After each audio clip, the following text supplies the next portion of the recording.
Hi guys, thanks for tuning into another video of mine. Today we're going to talk about a subject that I think a lot of people is curious about, and a subject that not a lot of people know much about, and that is creating income by using stock photography. And let me just give you a little bit of a background. In 2010, when I started doing photography, I signed up to Shutterstock and got accepted on a second time around because they give you like a acceptance phase where you sign up and you got to submit 10 images and then they critique you on that. Well, it's a lot easier now, but back then when you got rejected the first time, you had to wait 6 months, and in that 6 months they say that it gives you time to better yourself and improve on your quality of images and so forth. Well, 6 months went by and I signed up again, or I resubmitted some images and I got accepted, and immediately I thought, well, I'm in. Now I'm in a pound seat, I'm going to make a lot of money from my stock photos. And well, that was not the case. And I submitted a couple of images, a couple of random odd ones. One of them actually sold for the very first time about a month ago, something I submitted 8 years ago in stock on Shutterstock. So it's far from the get rich quick scheme that everybody thinks it is. If you plan on doing stock photography, you're in it for a long run. But the way I see my stock photography is as a retirement fund, meaning that if I retire one day, which I highly doubt I will, I can still carry on earning money from my stock photos each and every single month. What it also means is that I can probably go on a holiday for a month, month 2, 6 months. I can take a year off from running a photography business, and I can still earn money by my stock photos.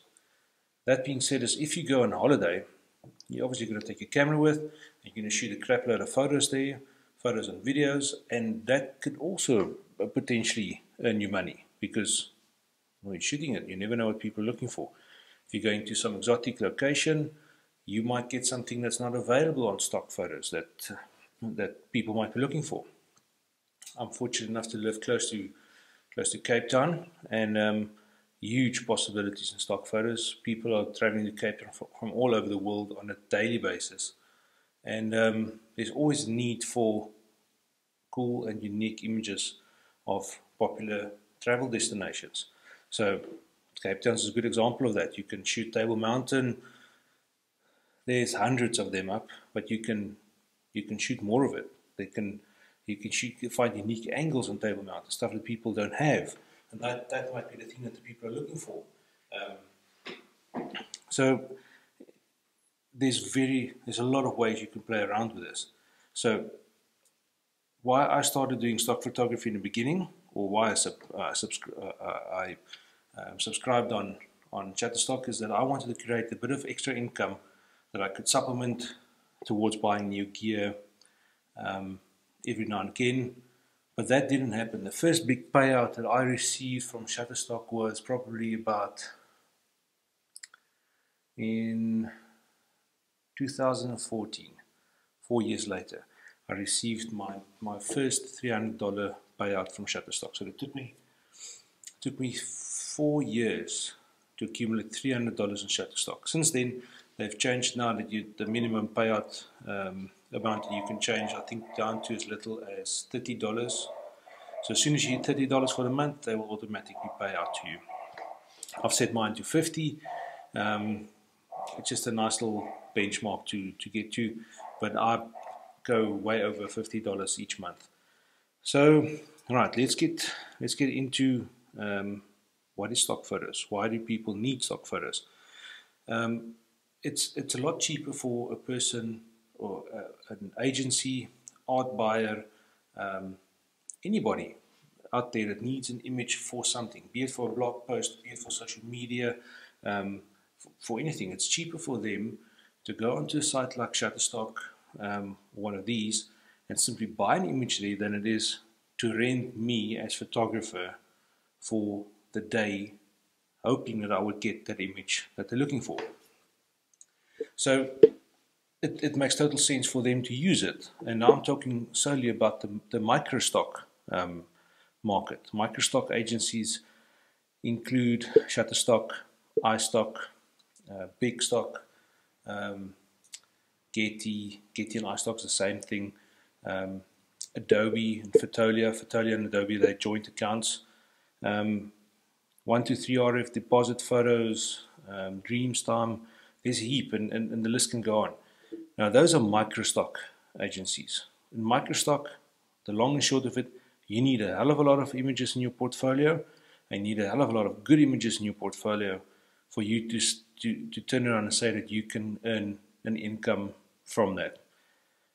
Macro stock photography is completely different. Those are normally exclusive images supplied to an agency that is not available on any of the other platforms. If you are submitting exclusively to an agency like Offset, which is part of Shutterstock, but it's their premium brand, you are that image on there can only be on Offset. So a client can only buy it on there. But then you can earn $150 per sale on Offset. Whereas if you had the same image on Shutterstock, biggest sale I've had on Shutterstock was $65, and that comes around every once in a blue moon. The general average sale on Shutterstock is going to be anything between 36 cents and $2.70. So, or that's in my case. I'm on a different tier now. If you're starting out on Shutterstock, your average earning per image is going to be 25 cents. Now, in the grand scheme of things, that is very poor. That's what I'm saying. You need a lot of images and a lot of good images that keep selling on microstock to make it any worthwhile your effort until you can start seeing a return on investment. In macrostock is different. You can have an image on there, like let's say I'm registered with an agency called Gallo, they are part of Getty Images. I've sold images on Gallo for $1,500, of which I get 50%. But that was I've only sold it once up until now. There's been a couple of months where I've had a good sale here and there, but in general, I'm making more money from my microstock photography than what I am with my macrostock. Macrostock, again, you've got the chance of hitting a lot of big sales. If you've got a good series of images and the client wants to buy the whole series, he will spend the money to have exclusive access to those images for a certain time. So it's more about getting paid for what those images are worth for the rights that they are buying it for, be it for magazine cover, billboards, or whatever the story is. If you're selling it through microstock, the client can buy the same image for 36 cents that you will earn and use it on a billboard, or they can use that image 500 times or 1,000 times on a specific product that they're doing. They've got basically free reign over it. There's certain limitations, but I'm not going to go too much into the intricate detail of that. So with macrostock, you can earn a lot of money. But I might be wrong here. I know there is people that earn big money on macrostock. But on microstock, you've got a bigger chance of selling it on an ongoing basis. All right, so let's get into some of the agencies that I work with. I work with Shutterstock. I work with Adobe, Dreamstime, Deposit Photos, Big Stock, and yes, and iStock. Those are my 5 big agencies that I've got images listed with. And then on macrostock, I've got an account with Offset, and I've got an account with Gallo Images, which is part of Getty Images. So, how much money can you make from Shutterstock or from stock photography? In the beginning, you're not going to make any money. Long and short, you're not going to make even money to cover yourself and bill at the end of the month. So, if you're deciding on going to stock photography full time from the get-go, you will be out of money very quickly. If you go into it for the long run, so if you start doing stock photography now and start uploading it and start shooting good images that has got a very good possibility of selling and being bought by clients, and you say, right, this is for the next 5 years, I'm not going to worry too much about this money as an income. I can see that you can be successful in stock photography. Now that is only on the photo part. If you decide that you want to go into stock videography, it's a different story. There you can earn anything between 10 and 25 and even more dollars per video clip that you sell. And that's on HD, just normal high definition video clips. If you go into the 4K market, that jumps quite a bit more. Talking on correction here, but I think 4K can be anything between $100 and $400 per video clip that clients buy. That is your royalty section that you earn. Right, so that you go into a completely different ball game as soon as you go into stock videography. With stock video, you need to have good quality stuff that you're doing. Yes, you can upload a photo of you pouring water into a teacup. Yes, you can upload a video clip of whatever, if your dog chasing a ball, of anything. Will it sell? Not necessarily. So you'll need to plan very carefully of what you're going to be shooting and how clients will use it.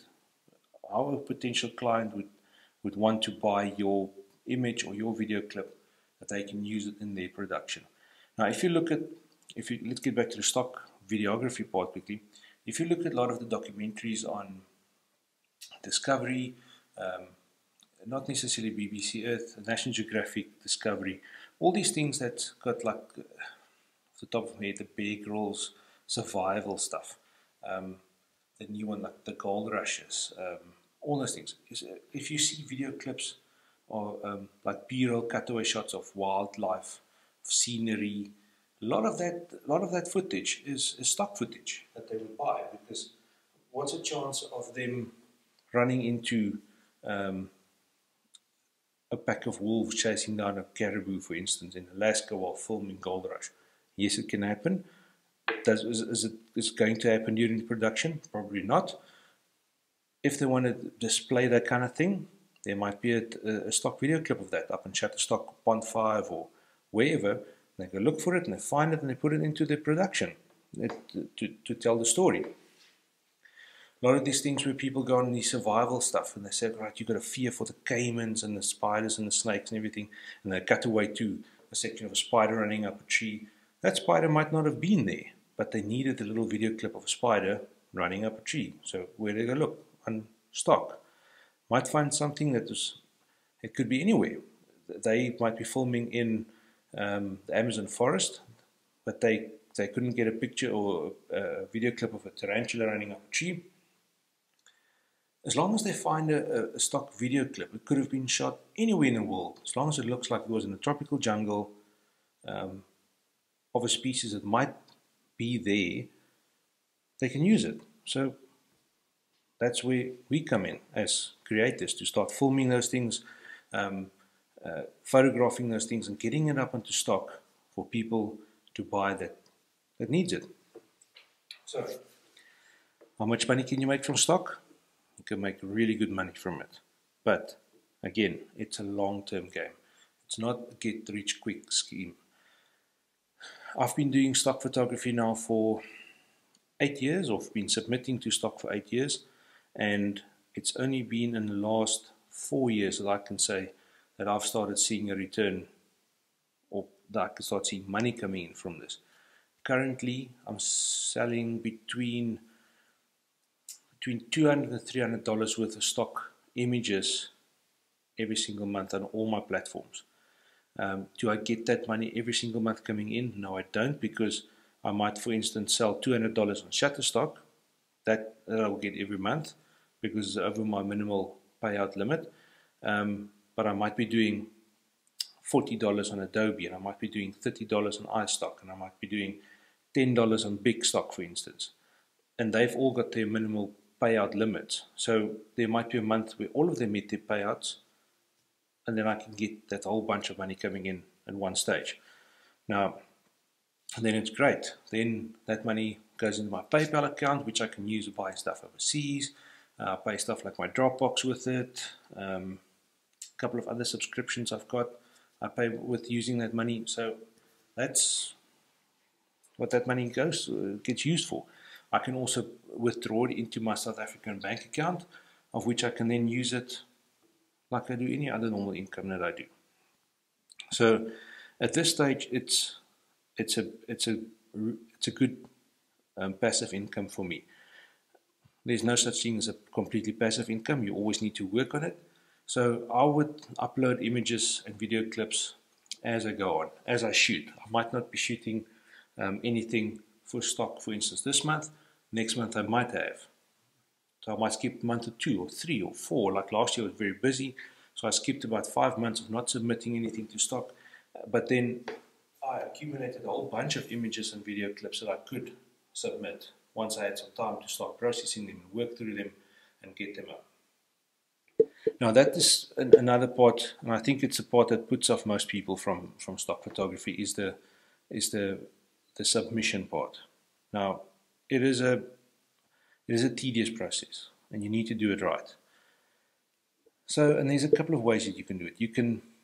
The important part of that is you need to have good keywords, stuff that people will search for. If you, for instance, have a video clip of, take for what we're doing, guy sitting at the laptop, busy talking to a camera or busy typing away, you can't put in, you got to put in keywords that you think that people would want to look for when searching for that type of clip. So you have to look for businessman, man, working, entrepreneur, computer, laptop, mobile phones, all that kind of stuff that's associated with that scene. And that you got to put into your keywords, and that's what people will search for and they will find. Now there's a couple of ways that you can work around this. First one is you can literally go into Shutterstock or any of the stock agencies and go search for something that's similar to yours. And you can manually type over the keywords that that person has used. But often, let's say I'm a South African man, so you will put in South African businessman, for instance, for a keyword, or you would put in American or European or whatever the story is. There might be keywords that's not relevant to your image or video clip, and you just leave them out. But that's the manual process. And the way that you can do it actually into Lightroom itself, where they've got a keyword section, and that metadata is carried over, saved onto the back end of your image or your video clip, and that metadata is carried over onto your image wherever you upload it, be it on your own website or stock, Facebook, wherever. That metadata will always be in the background. So if you pull that into the stock libraries, it will pull up all the keywords into the metadata, and it will be seen there. So Lightroom is a good place to start with that. The next thing is a lot of the agencies you can add and remove once you've uploaded, so you can even type in your stuff there if you want directly once you've uploaded it. I use a very cool program called XPix, XPIKS, and I'll link it in the description at the bottom. This is a FTP uploading service built in with your images, and this links to your major stock accounts. Right, so what I've got is I've got a couple of images. You drag it in, it imports them. And once they import, like these ones I've done already. Keywords and everything has been done. So I don't need to work on this, but you can work here. So in instance, let's take these photos of the flowers. You can select that one, you can select that one, and then once you do that, you can edit them. It will give you your description and title that you can put in, and keywords, and then you can actually say suggest keywords. Great stuff. So those are Watsonia flowers, and now in the search option you can say Watsonia flowers, and you can say on which agency you want to search. You want to search on Shutterstock, iStock, Fotolia, or even in your other files that you've got linked as well. So let's take Shutterstock because they're one of the biggest agencies, and you click search. And you see the little wheel spinning, and then it will start bringing up examples of images with your search term. So now you can look for image that's similar to yours. Got nothing here that's similar, but I want to sell on this particular flower. It's endemic to South Africa. It's part of the fynbos environment, so there might be people looking for that particular flower. So I would choose, let's say, the first one. This is all sorted in terms of popularity on Shutterstock. So the first one here is the first one that will come up on Shutterstock if somebody search Watsonia flower. So if you click on that, it will give you all the keywords on the left hand side. So all you can go ahead and click is add suggested, and it will do that. Done. So if you're happy with that, you close it off. Now you can go in and have a look. See, okay, right, there's a keyword for saying Western Australia. We're not in Western Australia, so you just remove that one. There's like a keyword for invasive, Perth, introduced species. So you can go through that and remove what's not needed, or you can even add more. Generally, the limit of keywords is 50 per image on these agencies. So I'm happy with that, and I click save. It gives you a little yellow bar on the side, meaning that you've edited those, and then you can save them afterwards. Then once this is done, you can go ahead and upload these directly to Shutterstock or any of the big agencies. All of them have got FTP servers that you can upload. So you get those FTP login details, you log it in here, and you click, I want to upload to Shutterstock, Adobe, iStock, and deposit photos, and you click send, and it just dumps everything to all those channels all at once. It works like magic. This makes your life so much easier. You don't have to go to each and every single agency and upload to this one, upload to that one, upload. All you need to now go is you go into Shutterstock, iStock, wherever, you update your categories, attach model releases should you need that, and you're good to go. So everything is done for you in this program. It works like a bomb. I love this system. And the best thing is you can do videos through this as well now. So you can do all the keywords and everything on your videos, and it's already attached when you send it through, which is great.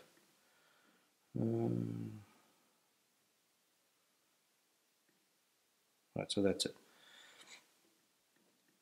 Okay, so in long and short, stock photography. Why do I do it? Because I want to be able to take a 6-month holiday whenever I want, go to wherever I want to. You can accumulate this money that you earn from this to pay for your next holiday. Like one of my bucket list destinations is Iceland.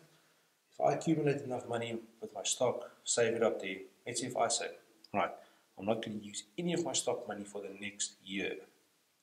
So at $300 times 12, you're going to sit with about $4,000 worth of stock money.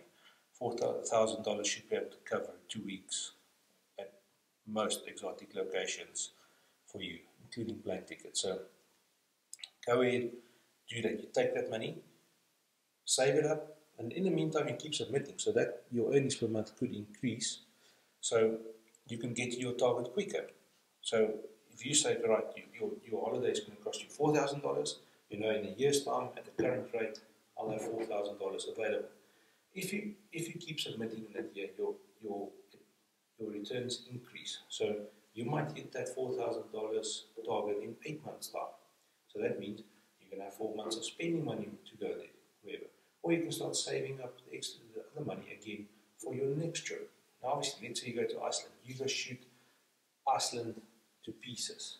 Literally to pieces. You shoot every little single freaking pebble you can find and come back with 10,000 images. From the 10,000 images, 5,000 or 6,000 might be usable, might be good for stock. Not all of them are going to be show pieces that you put up onto a wall or you want to see in a magazine, but there might be good textures, there might be good backgrounds, there might be a whole bunch of stuff that people can use. Come back with all that images, and you take it, edit it up, keyword it, dump it onto stock on all the agencies. Not only images, your footage. Come back with a heap of footage. Go there. All the DSLR cameras can shoot HD video, at least. So you don't have to do super slow motion type stuff unless it's something that needs a slow motion feel. People can always speed it back up to normal speed. But the long and short of it, shoot footage, shoot images. Even your iPhone, even this thing, this shoots 4K video at 60 frames per second. It's insane. You've literally got a money-making machine sitting in your hand with stock footage and stock images. Photo quality is great. It's not always amazing. So I doubt you'll be able to shoot a billboard out of the iPhone. You'll get pretty darn close. But the footage from your iPhones is mind-blowing. Some of my videos, the previous one on my YouTube clip with the road trip we did, a lot of the footage was shot with my phone. Like that, in my hand. Off you go. What more do you need? You've got a money-making machine in your hand. If you shoot good images, good footage it's got a potential to sell. Yes, so shooting little videos of your dog and your cat playing with a ball might sell. Will it sell often? No, it won't, because there's 10,000 of those things on stock. Shooting good slow motion of, like for instance in the previous one where we had the car with the tires spinning with dust and rocks and stuff kicking up, will it sell? That's got a bigger chance. You never know what people might be using that stuff for. So plan your stuff and execute on that. Don't just go randomly into everything. So hopefully in 5 or 6 months time or a year, I can shoot stock images and footage full time. I've got a group of people that I've shoot with. I've got friends that model for me. I've got a very good friend of mine that we submit our stock footage through together as an agency. So we do our own individual stock images, and all footage created on the shoots gets uploaded to stock footage under one account. So that way we can make money to fund more shoots in the future, and hopefully one day we can retire and get a good monthly income coming in from that. So one of the questions that often pops up is, where do you get models to shoot for stock? With me still being a full-time photographer, my day job, is that I get a lot of inquiries from guys and girls that want to do a portfolio shoot, want to put some images together of themselves, be it for whatever reason. And I offer them 2 chances. I say to them, right, full price is X amount of money for the shoot. For half the price to cover my physical cost, driving there, getting there, some time spent on editing, all that kind of stuff, is X amount. So I said, if you pay me the cheaper amount and you sign a model release form that I can use the images for stock footage and stock images, I can do it for you for the cheaper price, because I've got that opportunity of recuperating that my profit I would have had on my shoot that way. Plus it's got the opportunity of keeping on earning till I die one day. If I drop dead tomorrow, my family will still be earning that money. So it's a no-brainer actually for people that want to supplement the income and create a good fallback for one day and for their family. I would say start with stock photography. You need to, the sooner you start with it, the better. So definitely, really guys, you've got to get into it. So if you guys got any questions regarding stock photography, just leave them in the comments below. Send me an email, look me up on Instagram, Facebook. I'll put all the links in the bottom for you. Hopefully I can bring a lot of these type of videos. Like I said, I haven't even touched on gear, what type of gear I use.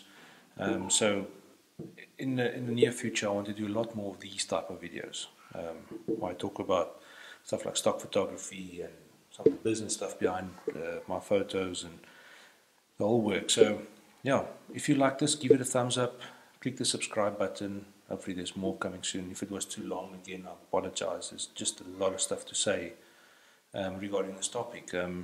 Yes, so hopefully there's some good info coming out that you can use. So, right, thanks guys, thanks for watching, and see you soon. Cheers.